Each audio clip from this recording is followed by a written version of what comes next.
analysis, the committee concludes that regardless of whether the BZA is a former or current client, the county attorney has a conflict of interest in filing this petition against the BZA. Indicative of the nature of that conflict is that the BZA went to request representation in the lawsuit. It was he who evaluated their legal need and determined that in his view, the BZA needs no legal counsel. The mere provision of that legal advice, which is legal advice, triggered a conflict of interest for this attorney as his client. The Board of Supervisors would seem to have an interest in whether or not a party it is suing has counsel in the matter. What's the date of that LEO? November 14th, 2003. I mean, I don't know. I'll look at the LEO. I'll make a note of that. But the LEO, a couple of initial reactions. One, it predates the non-party statute, previously there were parties.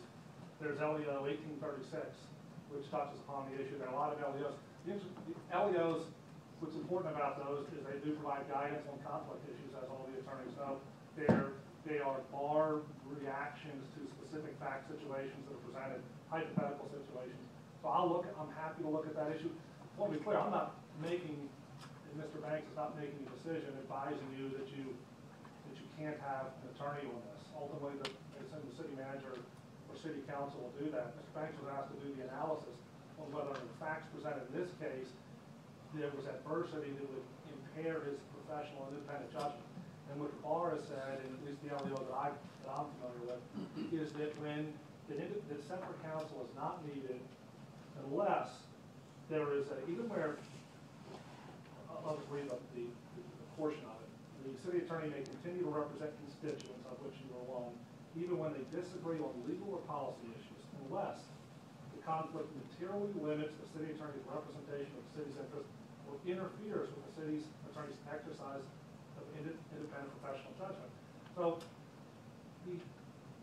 I will look at the LEO.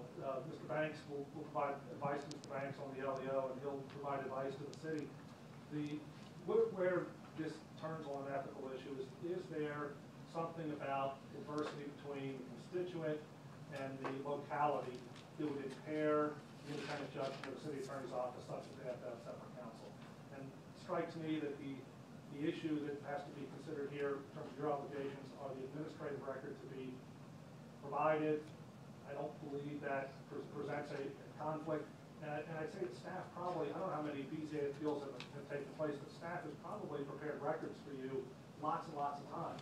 And the process should be no different in this case in terms of compiling the record than in every other case that you've done. That's what makes it administrative in nature. Because the city is seeking reversal of your decision doesn't change the administrative function on how to compile a record. Staff has done that lots of times and should do the exact same thing in this case. And the city attorney's office to file on our behalf. Simply file it. I don't know if that's from the city attorney's office or someone else. So Wilbur, what was that legal ethics?